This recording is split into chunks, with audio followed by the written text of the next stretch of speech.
By the way, sayang, I really love your sense. It reminds me of someone ugly. But it's okay lah, dia dah mampu sudah pun. I bosan lah duduk rumah ni. Ada bini pun bawa bawang. I nak pergi club lah. Bye sayang.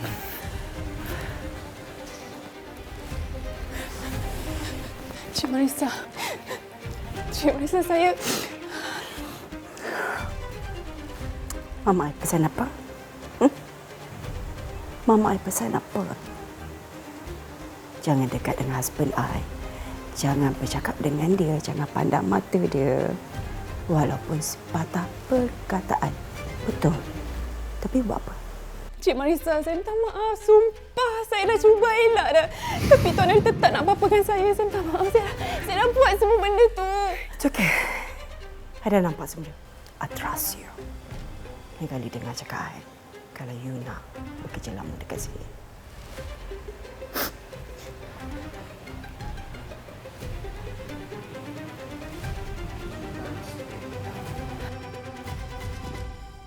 Ini baru step pertama. Kau tunggu apa step seterusnya dari aku selepas ni. Yang pasti, aku akan rampas balik semua benda yang korang pernah rampas dari aku.